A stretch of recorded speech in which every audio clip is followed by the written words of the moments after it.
দুর্নীতি, সন্ত্রাসমুক্ত আর ইনসাফের বাংলাদেশ করতে হাত পাখায় ভোট দেওয়ার আহ্বান জানিয়ে কোরআন পড়ে নির্বাচনের প্রচারণায় নামলেন বরিশাল সদর ৫ আসনের সংসদ সদস্য প্রার্থী মুফতি ফয়জুল করিম।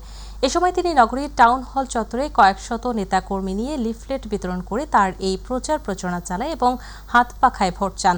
অপরদিকে একই সময়ে বরিশাল সংসদীয় ৩ আসন মুলাদি বাবুগঞ্জের খানপুরায় আজ প্রচারণায় নামেন জাতীয় পার্টির প্রার্থী গোলাম কিবরিয়ার কন্যা হাবিবা কিবরিয়া ফারিয়া। অপরদিকে বাবুগঞ্জের রহমতপুর ব্রিজ এলাকায় প্রচারণা ও লিফলেট বিতরণ করেন গণ অধিকার পরিষদের ট্রাক প্রতীকের প্রার্থী ইয়ামিন এইচ.এম. ফারদিন।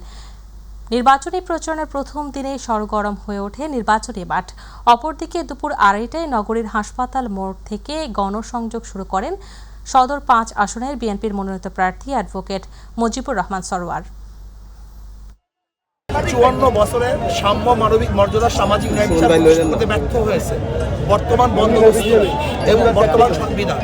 আমরা বিশ্বাস করি ইসলামী হুকুমাত হয়, মুসলমান, হিন্দু, বৌদ্ধ, খ্রিস্টান এবং শিক্ষিত মূর্খ পুরুষ মহিলা সবাই শান্তিতে বসবাস করতে পারবে। সবাই স্বতঃস্ফূর্তভাবে কাজ করছেন এবং আমার কাছে মনে হয় নির্বাচনটা খুব আনন্দ মুহূর্তভাবেই হবে। আমি প্রশাসনের কাছে রিকোয়েস্ট করব একটু এদিকে নজর দিবেন যাতে আমরা একটা লেভেল প্লেইং ফিল্ড পাই।